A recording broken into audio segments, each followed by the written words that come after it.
Hello and welcome to prop nation. आज का जो ये एपिसोड है ये काफ़ी दिन से ड्यू था। एक्चुअली हमारे जब हमने चैनल स्टार्ट किया था प्रॉप नेशन तभी से हमारा ये मन था कि हम आपके साथ में काफ़ी सारी नॉलेज शेयरिंग वाले वीडियोस भी शेयर करेंगे, बट अनफॉर्चुनेटली कोई ऐसा फॉर्मेट, कोई ऐसा पैटर्न अभी तक हमें क्लिक नहीं किया था कि जिसके माध्यम से हम अपनी बात आपसे बिना कैमरा पे आए कर सकें। तो अभी ये एक प्रयास है। अगर आप लोग इसको सराहना करेंगे, आपको अच्छा लगेगा, आप इसको लाइक करेंगे तो फिर आगे इसी तरह से चीज़ें कंटिन्यू होंगी। हालांकि आपको समय समय पर और ऑलमोस्ट रेगुलरली फ्लैट्स के और जो भी हम प्रॉपर्टीज को अभी तक फीचर करते आए हैं उस तरह के वीडियोस भी आपको लगातार मिलने वाले हैं, but at the same time आपको इस तरह के नॉलेज शेयरिंग वाले वीडियोस भी जो रियल एस्टेट पे आपको ज्ञान दे सकें वो वीडियोस भी आपके लिए समय समय पर आते रहेंगे, सो दैट आपको सिर्फ प्रॉपर्टी दिखाना या प्रॉपर्टी देना is not the main purpose of this channel. हमारा जो पर्पस है वो आपको एम्पावर करने का है, सो दैट अगर आप मार्केट में प्रॉपर्टी खरीदने के लिए निकलते हैं, आप वो हमसे खरीदें, किसी और से खरीदें, इससे कोई फर्क नहीं पड़ता। लेकिन जहां से भी आप खरीदें आपको कोई बुद्धू ना बना सके, आपका कोई पैसा इधर से उधर वेस्ट ना हो। उससे आपको बचाने के लिए, आपके एम्पावरमेंट के लिए, आपको नॉलेज देने के लिए इस तरीके के वीडियो की भी काफी ज्यादा जरूरत है। तो अब अपनी बात, जो आज का जो ये सेशन है, जो आज का ये एपिसोड है, ये है बिल्डर फ्लोर्स के बारे में। कि बिल्डर फ्लोर्स यदि आप लेते हैं तो पहले तो ये कि किसको ये बिल्डर फ्लोर लेना चाहिए वो भी इस वीडियो के माध्यम से आपको पता लगेगा, और बिल्डर फ्लोर को खरीदने के क्या फायदे हो सकते हैं या क्या नुकसान हो सकते हैं, यानी कि क्या उसके मेरिट्स हैं और क्या डिमेरिट्स हैं, वो दोनों ही चीजें आपको इस सेशन के माध्यम से पता लगने वाली हैं। तो पहले मेरिट्स की बात करते हैं, उसके बाद में डिमेरिट्स की बात करेंगे, पॉइंट वाइज चलेंगे। तो जो बिल्डर फ्लोर होते हैं नॉर्मली आपको पता ही होगा, बिल्डर फ्लोर 2 या 3 तरह के कैटेगरी में आप डिवाइड कर सकते हैं। एक तो होता है कि जो एक फ्लोर पे मल्टीपल यूनिट्स बनी होती हैं, और एक ऐसे फ्लोर्स भी होते हैं कि एक फ्लोर पे एक ही यूनिट बनी होती है, उसको इंडिपेंडेंट फ्लोर कहा जाता है। तो जो बिल्डर फ्लोर्स होते हैं उनका सबसे बड़ा जो प्लस होता है वो होता है उनकी लो हाइट।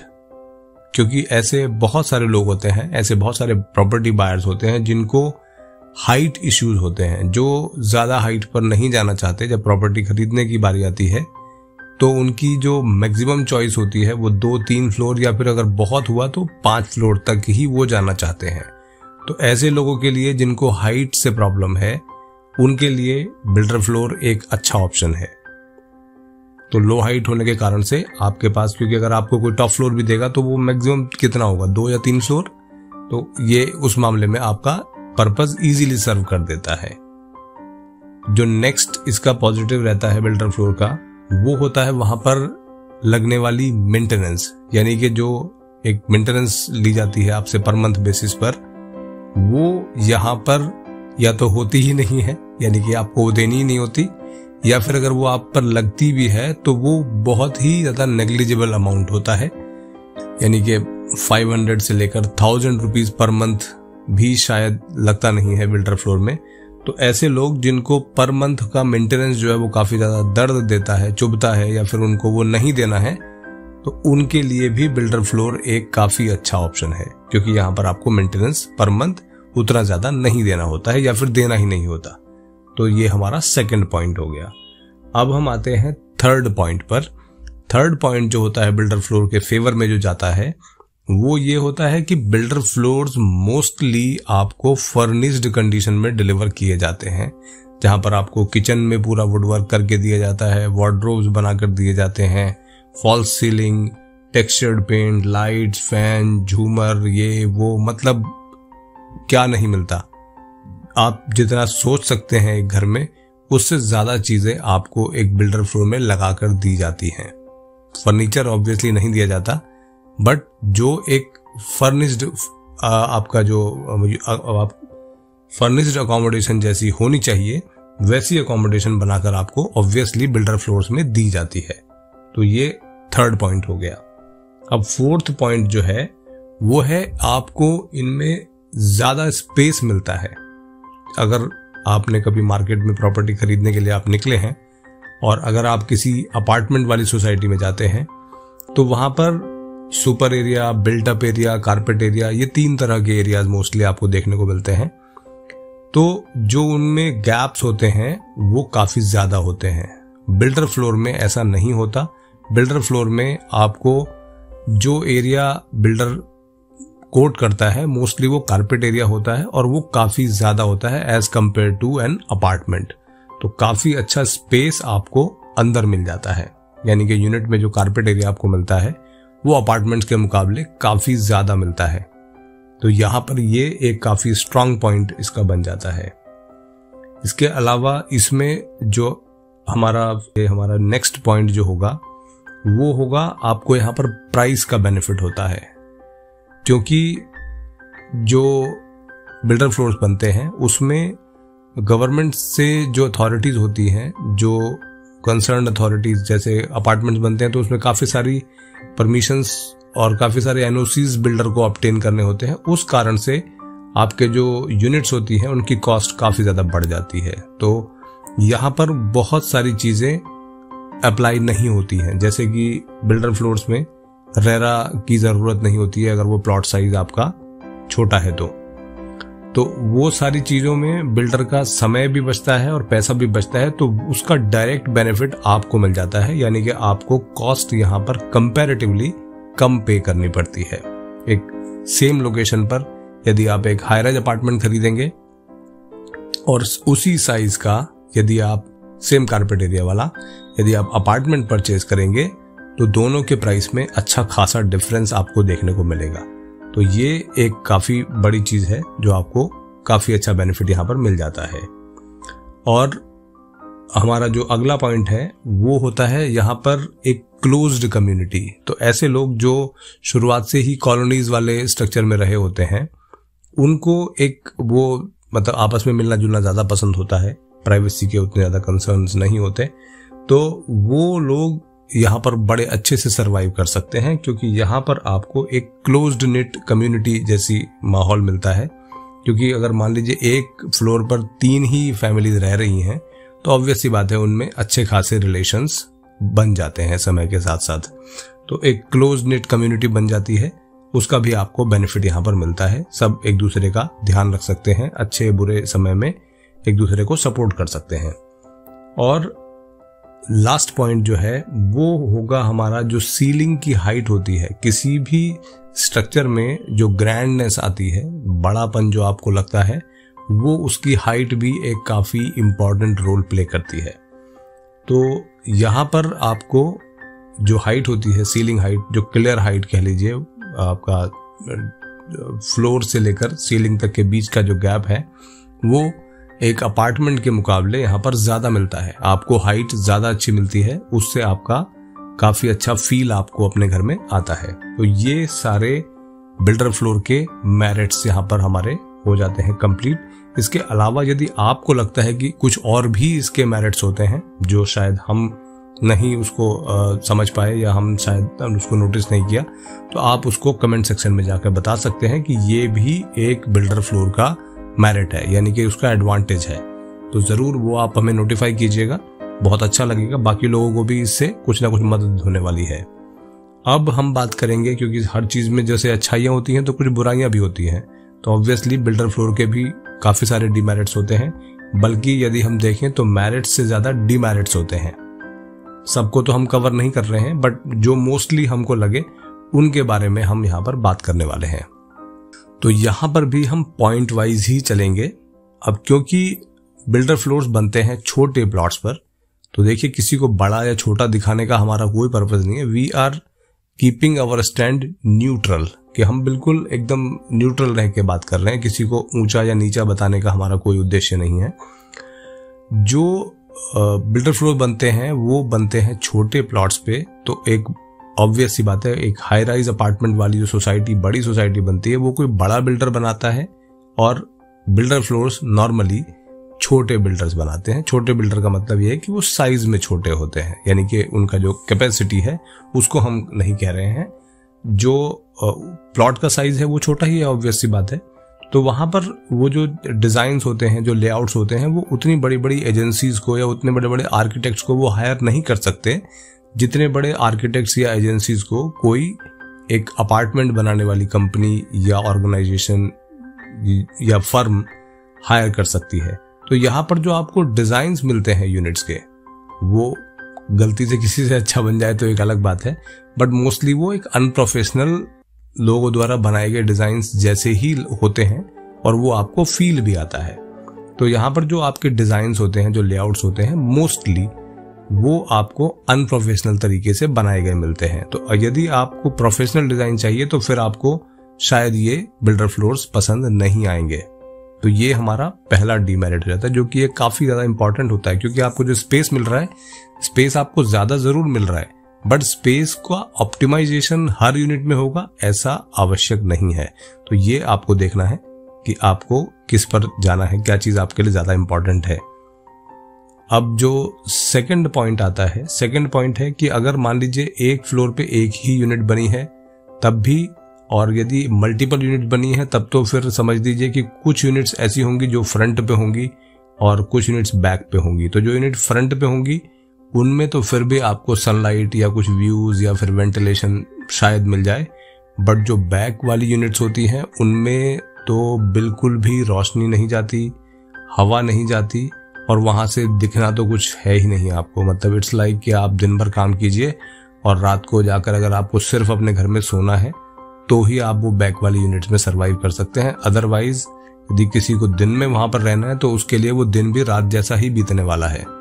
तो ये एक काफी बड़ी प्रॉब्लम हमने देखी है, जो हमें एक्चुअल में हमने देखा है कि भाई जब हम कहीं पर विजिट करते हैं, जो यूनिट फ्रंट पे होती है वहां पर तो फिर भी आपको काफी कुछ देखने को मिलता है, काफी सारी सनलाइट भी आपको वहां पर मिल सकती है, बट पीछे वाली यूनिट्स का बहुत बुरा हाल होता है। तो वो एक काफी बड़ी समस्या है बिल्डर फ्लोर्स के लिए। जो थर्ड पॉइंट है यहाँ पर पार्किंग की प्रॉब्लम्स आपको मिलती है। होता क्या है कि जो बिल्डर फ्लोर्स बनाते हैं वो पार्किंग देते हैं आपको, ऐसा नहीं कि आपको पार्किंग मिलेगी ही नहीं, बट पार्किंग का एज सच कोई रिजर्व्ड सिस्टम नहीं होता है।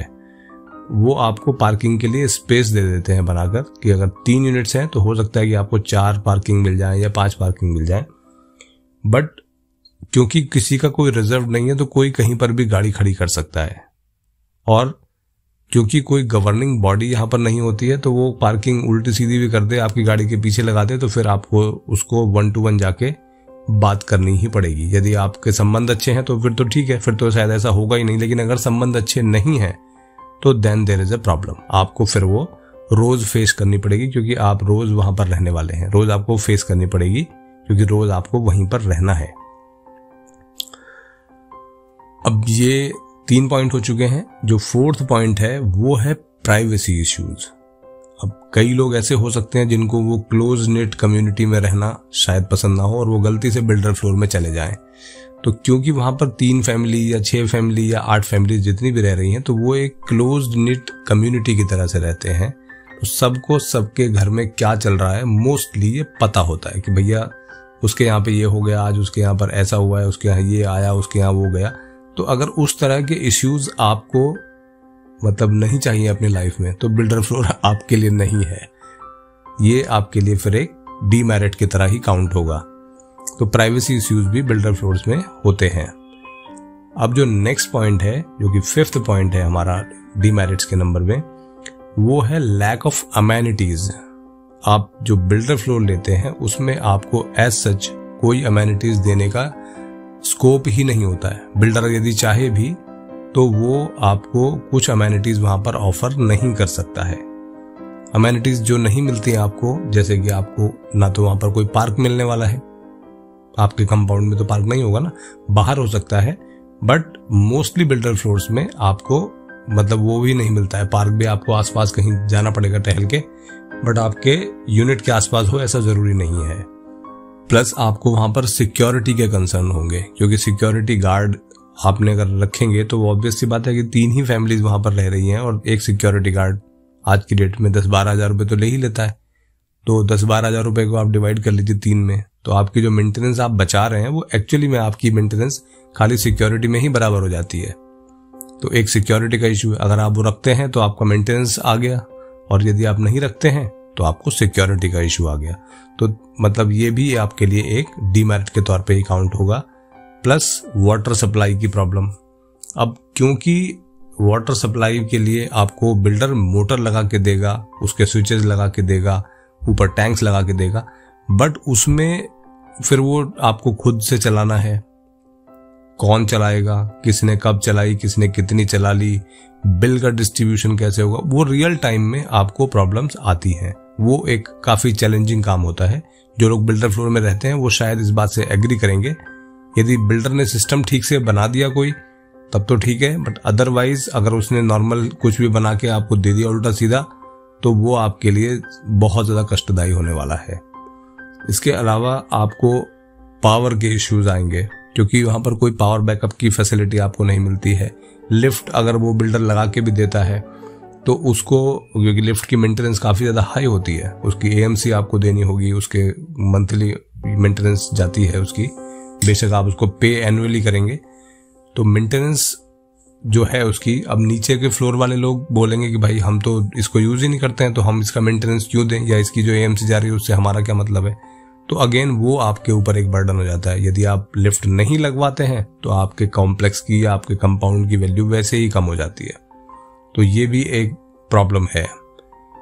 इसके अलावा आपको कोई पावर बैकअप की फैसिलिटी नहीं मिलती है। वो भी आपको अपना खुद से देखना होता है कि पावर बैकअप, अगर लाइट चली गई है तो फिर आप आराम से हाथ से पंखा चलाइए, हैंड फैन से काम चलाइए, वही आपका काम करेगा, या फिर आपको इन्वर्टर अपना इंस्टॉल करना पड़ेगा। तो वो भी एक डीमेरिट के तौर पे ही आपका काम करता है। अब जो इससे अगला पॉइंट है, जो कि है हमारा 6th पॉइंट, वो एक काफी बड़ी प्रॉब्लम है। वो है लोन इश्यूज। जो बिल्डर फ्लोर्स होते हैं वहां पर आपकी जो सेल वैल्यू होती है उसका करीब करीब आप मान के चलिए कि 70% ही आपको लोन मिल सकता है। तो उस केस में आपको प्रॉब्लम क्या होगी कि आपको अपने पास से ज्यादा पैसा लगाना पड़ेगा। तो यदि आप ऐसे खरीदार हैं जिसके पास अपने फंड्स कम हैं और जो लोन पे डिपेंडेंट है, जिनकी लोन के लिए प्रोफाइल अच्छी है बट वो सेल्फ फंडिंग कम करना चाहते हैं या कम कर सकते हैं किसी भी कारण से, कारण कुछ भी हो सकता है, तो उस टाइम पे आपको बिल्डर फ्लोर में जाना थोड़ा सा आपके लिए सूटेबल नहीं रहेगा, क्योंकि आपको लोन कम मिलेगा। आपकी प्रोफाइल अच्छी होने के बावजूद भी, आपका सिविल स्कोर अच्छा होने के बावजूद भी आपको लोन कम ही मिलेगा, क्योंकि उस प्रॉपर्टी की एलिजिबिलिटी उतनी नहीं है कि वो आपको 80% या फिर उससे ऊपर का लोन दे दे, 90% का लोन दे दे। इस पे भी हम आगे काफी सारे डिस्कशंस करेंगे, काफी सारे वीडियोस इस पे बनाए जा सकते हैं कि लोन के लिए एलिजिबिलिटी कैसे बढ़ाई जाती है, बट वो अगले आने वाले किसी सेशन में बात की जाएगी। तो ये एक काफी बड़ा चैलेंज है बिल्डर फ्लोर्स के साथ में। अब हमारा जो लास्ट पॉइंट है वो भी एक काफी इंपॉर्टेंट रोल प्ले करता है इसकी डीमेरिट में काउंट किए जाने के लिए। वो है lack of a governing body. Governing body 2 form की हो गई, जैसे कि हालांकि मोस्टली बिल्डर फ्लोर्स अथॉरिटी से अप्रूव होंगे, मतलब ऐसा हम मानते हैं कि 20% ही ऐसे बिल्डर फ्लोर्स बनते हैं जो किसी अथॉरिटी से अप्रूव नहीं होते, जो नॉर्मल फ्री होल्ड जमीनों पर बनाए गए होते हैं। लेकिन ना तो वो, क्योंकि मोस्टली बिल्डर फ्लोर जो है वो रेरा में रजिस्टर्ड नहीं होते हैं, तो वहां पर कोई गवर्निंग बॉडी नहीं है। कल को आपके साथ में यदि कोई फ्रॉड हो जाता है तो आप उसके लिए किसी को ब्लेम नहीं कर सकते हैं, क्योंकि आपने एक ऐसे बॉडी से डील किया है, एक ऐसी संस्था से डील किया है जो रेरा के अंदर आती ही नहीं है। तो आप रेरा में नहीं जा सकते हैं, उनके खिलाफ आप रेरा में नहीं जा पाएंगे, ठीक है। और इसके अलावा जो अपार्टमेंट कॉम्प्लेक्सेस होते हैं तो वहां पर एक एसोसिएशन बनती है, अपार्टमेंट ओनर्स एसोसिएशन कहते हैं उसको। ऐसी भी कोई गवर्निंग बॉडी यहां पर नहीं होती है। तो बिल्डर फ्लोर्स में ये भी आपको एक प्रॉब्लम आती है कि कोई गवर्निंग बॉडी ना होने के कारण से यदि कल को मान लीजिए कोई प्रॉब्लम आपको आती है तो आपको 1-to-1 अपने लेवल पे ही उस चीज को सॉल्व करना है। आप किसी के माध्यम से, कोई थर्ड पार्टी उसको मतलब मध्यस्थता करने के लिए आपके सामने अवेलेबल नहीं है। तो जो भी आपको देखना है वो अपने लेवल पे ही आपको टेक केयर करना होगा। तो ये भी एक काफी बड़ी प्रॉब्लम है। तो अब इस डिस्कशन का जो कंक्लूजन ये है कि यदि आपका फोकस सिर्फ पैसा बचाना है, आपको लोकेशन का बेनिफिट लेना है और आप ज्यादा हाइट पर नहीं जा सकते हैं, तो आप बिल्डर फ्लोर खरीद लीजिए, आपका काम चल जाएगा। बट यदि आप चाहते हैं कि आपको अपने कामों पे फोकस करना है, पैसा थोड़ा बहुत अगर खर्च भी होता है उसके लिए, तो आप उस खर्चे को झेलने के लिए, करने के लिए तैयार हैं, तो फिर आपको अपार्टमेंट की तरफ जाना चाहिए, बिल्डर फ्लोर की तरफ नहीं जाना चाहिए, क्योंकि यहां पर आपको काफी सारी समस्याएं बाद में आएंगी और आती ही रहेंगी, वो कम नहीं होंगी, क्योंकि उसके लिए कोई रेमेडी, कोई ऐसी कोई संस्था बनी नहीं है जो आपकी समस्याओं को घटा सके। ये अपने लेवल पे ही आप कम कर सकते हैं, कोई संस्था आपकी मदद इसमें नहीं कर पाएगी। तो उम्मीद करते हैं कि आज का जो ये सेशन रहा हमारा, ये आपके किसी काम आएगा, बिल्डर फ्लोर पे आपको क्लैरिटी देगा। अगर डीमेरिट्स में भी आपको लगता है कि हमसे कोई पॉइंट छूट गया है, तो आप वो कमेंट सेक्शन में जाकर बता सकते हैं। बाकी लोगों की इससे काफी सहायता होगी और एक दूसरे की मदद हम इस तरीके से कर सकते हैं कि कौन सी चीज बेटर है, इससे एक कंक्लूजन निकल कर आएगा। ये यहाँ पर किसी को नीचा या छोटा दिखाने का हमारा प्रयास बिल्कुल भी नहीं रहा है। तो उम्मीद करते हैं कि आज का सेशन आपको अच्छा लगा होगा। इसी तरह के और थॉटफुल सेशंस के लिए आप प्रॉपनेशन के साथ जुड़े रहिए। Thank you very much for your time. Do take care of yourself. Bye bye.